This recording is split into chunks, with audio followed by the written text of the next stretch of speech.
балалар қорағдалы бигерәк симез болған енді қозылар әйеме. Түбән Тәкірмәндә Козымәсе, шул авылда яшәүче Вәлиевләр гаиләсенә туган тумачалар, дуслар җыелган. Осман атларын санарга, төште су буйларына. Өмәйт мидә булмай 35 казны эшкәрттеләр. Һәр кемгә эш җитә. Хатын-кызлар казлар чистарса, ир-егетләр казан тирәсендә су кайната. Biz инде авыл кешеләре, безгә инде авыл тормышы бик ошый, безгә ул бәләкәйдән якын.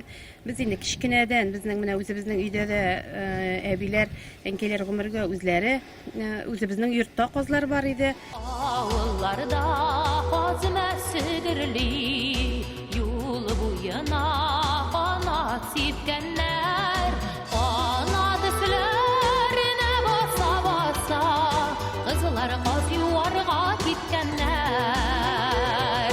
Өмәнең иң күңелле вакыты бергә җырлашып су буена төшү. Балалар исә кауру сибә. Казлар киләс елга да уңсын дип. Сандугашы бәйтеп сайра, сөйгәне яры кайнарда.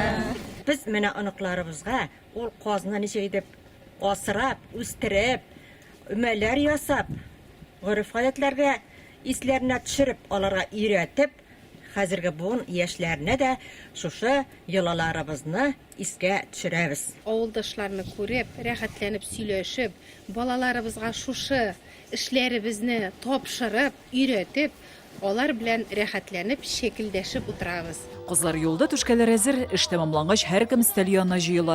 Анда гадәт буенча тәмле коймак һәм кайнар чәй. Эшле һәм ашлы бәйрәмнән һәр кем күтәренке кәеф белән таралыша. Алдагы елларда да казымәләре гөрләп торсын дигән теләк белән. Минзәлидән Гөлез Гыйниятова, Яңа Гасыр каналы. Смотрите все новости дня, программы и фильмы в наилучшем качестве на YouTube-канале ТНВ. Подписывайтесь.